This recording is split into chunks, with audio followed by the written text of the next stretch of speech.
இன்றைக்கு இயேசுவின் தூய்மை மிகு இதயத்தின் பெருவிழா. ஜூன் மாதம் வெள்ளிக்கிழமை 7ஆம் தேதி. இன்று தேவன் நமக்கு தரும் ஜீவ நீரூற்றான இறை வார்த்தைகள். ஓசேயா நூலிலிருந்து வாசகம் 7:11. இறை வார்த்தைகள் 1, 3, 4, 8, 9. ஆண்டவர் கூறியது: இஸ்ரேல் குழந்தையாய் இருந்தபோது அவன் மேல் அன்பு கூர்ந்தேன். எகிப்திலிருந்து என் மகனை அழைத்து வந்தேன். எப்ராயிமுக்கு நடை பயிற்றுவித்தது நானே, அவர்களை கையில் ஏந்தியதும் நானே. ஆயினும் அவர்களை குணமாக்கியது நானே என்பதை அவர்கள் உணராமற் போனார்கள். பரிவு என்னும் கட்டுகளால் அவர்களை பிணைத்து அன்பு கயிறுகளால் கட்டி நடத்தி வந்தேன். அவர்கள் கழுத்தின் மேல் இருந்த நுகத்தை அகற்றினேன். அவர்கள் பக்கம் சாய்ந்து உணவு ஊட்டினேன். என் உள்ளம் அதை வெறுத்து ஒதுக்குகின்றது. என் இரக்கம் பொங்கி வழிகின்றது. என் சீற்றத்தின் கனலை கொட்ட மாட்டேன். எப்ராயிமை அழிக்க திரும்பி வரமாட்டேன். நான் இறைவன், வெறும் மனிதன் அல்ல. நானே உங்கள் நடுவில் இருக்கும் தூயவர். ஆதலால் நான் நகர்க்கு எதிராக வரமாட்டேன். ஆண்டவரின் அருள்வாக்கு. இறைவா உமக்கு நன்றி. இயேசுவின் இருதயமே என்றும் எரிந்திடும் அருள்மயமே, உந்தன் ஆசீரும் அருளும் சேர்ந்து வந்தார் எங்கள் ஆனந்தம் நிலை பெறுமே. இறைவனுக்கு இதயமுண்டு, அந்த இதயத்தில் இரக்கமுண்டு. இறைவனுக்கு இதயமுண்டு, அந்த இதயத்தில் இரக்கமுண்டு. என்றும் இறங்கிடும் இறைவன் இருப்பதனால் எங்கள் அனைவர்க்கும் வாழ்வு உண்டு. என்றும் இறங்கிடும் இறைவன் இருப்பதனால் எங்கள் அனைவர்க்கும் வாழ்வு உண்டு. இயேசுவின் இருதயமே என்றும் எரிந்திடும் அருள்மயமே, உந்தன் ஆசீரும் அருளும் சேர்ந்து வந்தார் எங்கள் ஆனந்தம் நிலை பெறுமே. இன்றைக்கு நம் தேவன் தரும் ஜீவ நீரூற்றான இறை வார்த்தைகளை கேட்டோம். அதாவது, ஆண்டவர் இஸ்ரேல் குழந்தையாய் இருந்தபோது அவன் மேல் அன்பு கூர்ந்தார். எகிப்திலிருந்து தன் மகனை அழைத்து வந்தார். எப்ராயிமுக்கு நடை பயிற்றுவித்தார்.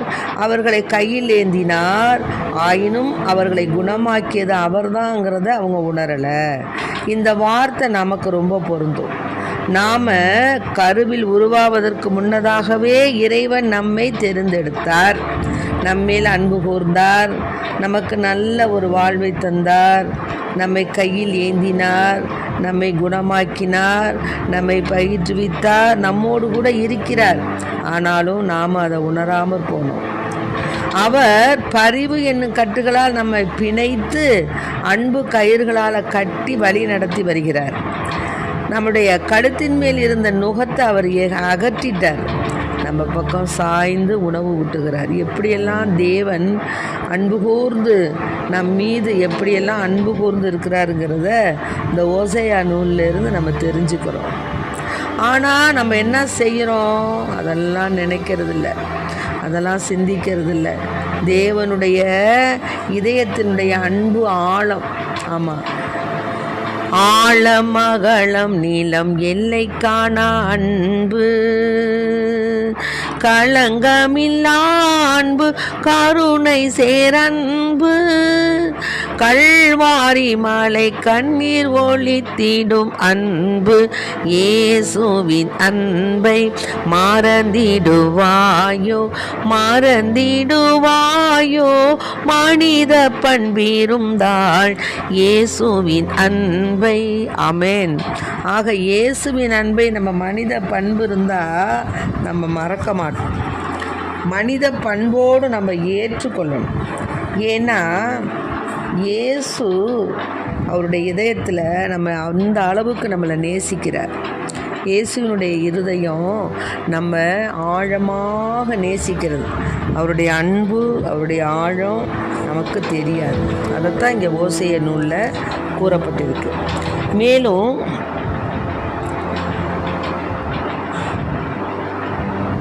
என் சீற்றத்தின் கனலை கொட்ட மாட்டேன், எப்ராயிமை அழிக்க திரும்பி வரமாட்டேன். நான் இறைவன், வெறும் மனிதன் அல்ல. நானே உங்கள் நடுவில் இருக்கும் தூயவர். ஆதலால் நான் நகருக்கு எதிராக வரமாட்டேன்னு சொல்கிறார் பாருங்க. ஆக அந்த இஸ்ரேலுக்கு தேவன் எவ்வளோ பெரிய ஆசீர்வாதத்தை கொடுக்குறாருங்கிறத நம்ம இப்போ பார்க்கணும். அதாவது அவர்கள் கழுத்தின் மேல் இருந்த நுகத்தை நான் அகற்றிட்டேன், உங்கள் மேலே இருந்த சுமையை நான் எடுத்துட்டேன் அப்படிங்கிறார்.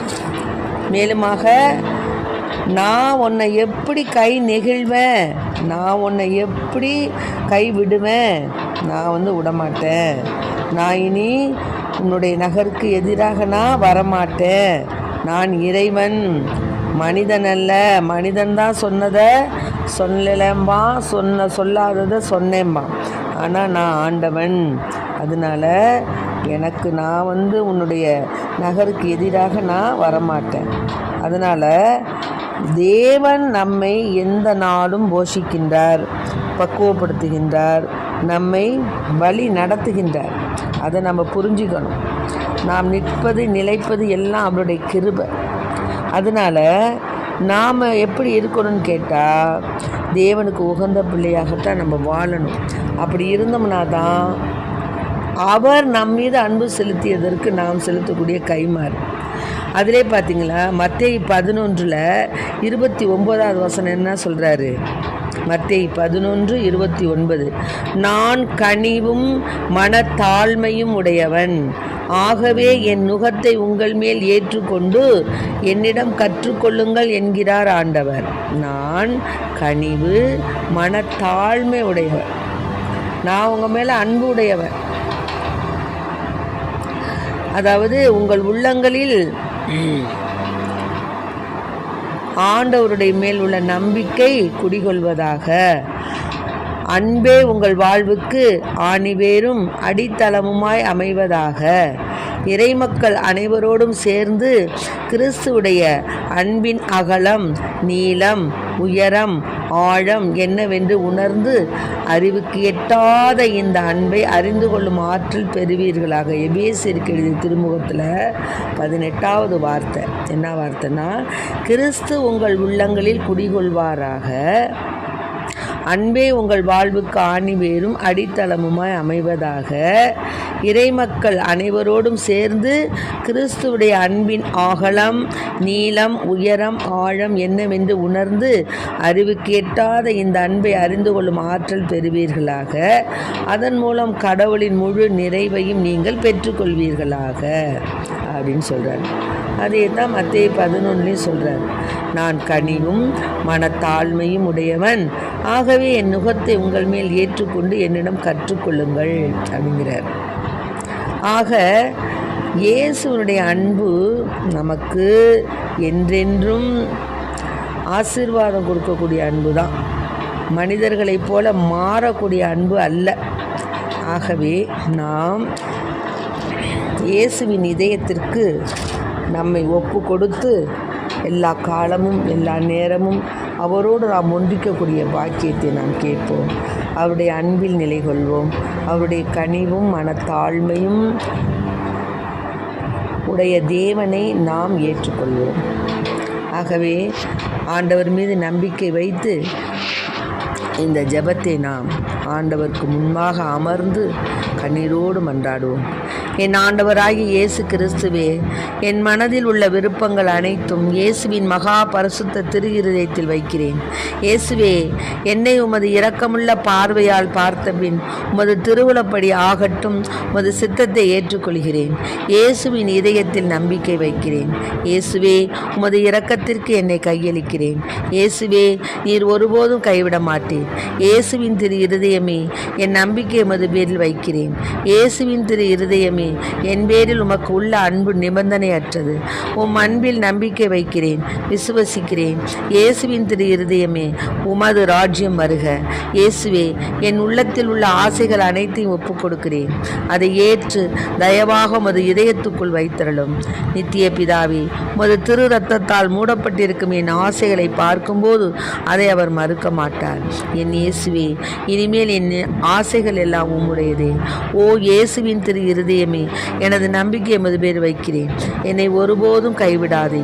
ஓ மதுரமான திரு இருதயமே, இனிமேலாக நீரே என் அன்பிற்கு முற்றுமுறியவர். நீரே என் உயிரின் ஏக காவல், எனது இரட்சணியத்தின் தளராத நம்பிக்கை. நீரே என் பலவீனத்தை தாங்கும் வல்லமை. என் வாழ்நாட்களில் நான் செய்த குற்றம் குறைகள் அனைத்திற்கும் பரிகாரம் செய்தவர் நீர். நீரே என் உயிர் பிரியும் வேளையில் எனக்கு நிலையான அடைக்கலம். ஓ இரக்கம் நிறைந்த இயேசுவின் திரு இருதயமே, உமது பிதாவின் சமூகத்தில் நீரே எனக்காக பரிந்து பேசி பிதாவின் நீதியின் கோபாக்கினை என்மேல் விழாதபடி தடுத்தருளும். ஓ அன்பு நிறைந்த இயேசுவின் திரு இருதயமே, என் பலவீனத்தை பார்க்கையில் முற்றும் பயம். இயேசுவே, உமது இரக்கத்தை நினைக்கையில் முழு நம்பிக்கை வருவதினால் என் நம்பிக்கை எல்லாம் இயேசுவே உமது பேரில் வைக்கிறேன். இயேசுவே, உம் சமாதானத்தையும் உம் அன்பையும் மட்டும் அளவு கடந்த அளவு பொழிந்தருளும் சுவாமி. ஆமேன். இயேசுவின் திரு இருதயமே, நம்பிக்கையை முதலில் வைக்கிறேன். இயேசுவின் திரு இருதயமே, ராஜ்யம் வருக. இயேசுவின் திரு இருதயமே, எல்லாம் உமக்காக. தந்தை மகன் தூய ஆவின் பெயராலே ஆமேன்.